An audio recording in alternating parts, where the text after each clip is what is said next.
The race is far from being over. Remco Evenepoel with one stage to go at Paris-Nice. Pre-race favorite Remco Evenepoel cut his deficit by half on the penultimate stage of Paris-Nice after launching numerous attacks on the shortened stage raced under cold and wet conditions.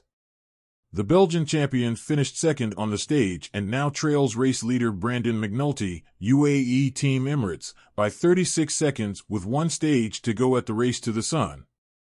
One day after making an admitted tactical mistake by not responding to the Stage 6 winning move initiated by Matteo Jorgenson, Evenepoel opened the hostilities in the final 5 kilometers on the final climb to Madone d'Util and lead the chase group across the finish line 8 seconds behind stage winner Aleksandr Vlasov, Bora-Hansgrohe.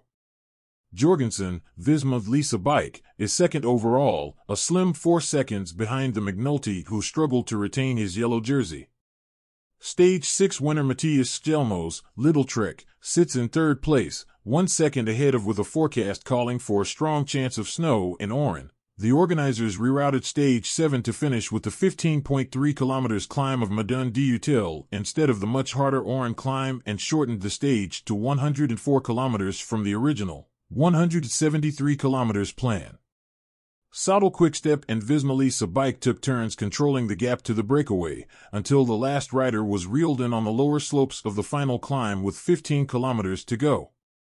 Then Evenepoel's teammate Louis Verbeek set a tough pace that dispatched many riders from the peloton until it was time for the attacks to fly.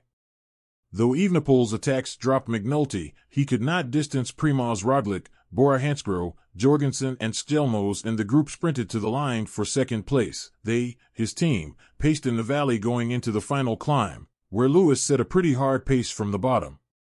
Then Elon took over and I made a move with 4 or 5 kilometers to see what would happen. A couple of riders reacted, then Vlasov went and the others let him go. I attacked again inside the final 2 kilometers to go, and from there, it was full gas to the line, where I took second after opening my sprint with 180 meters to go.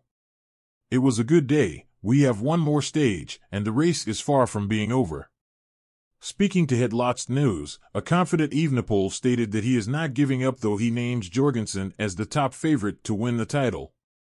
The American did claim a top 10 finish in Paris-Nice in 2021 and 2023. I definitely believe I can still win. But it will have to be done in a smart way, with a well-agreed plan. In my opinion, Matteo Jorgenson is the top favorite to win. He was 4th here last year and knows the final stage better than I do. But everything is still possible, and I think the legs will speak. The last climb is certainly tough enough to drive away another half minute. It will be 3.5 hours of war. Tomorrow's stage is the classic final day in Nice, where more bad weather can be expected on a short but ferociously difficult final day of racing. 3 Category 2 ascents and a Category 1 climb of Côte d'Ivoire are just the opening difficulties on the 109.3 km stage from Nice to Nice.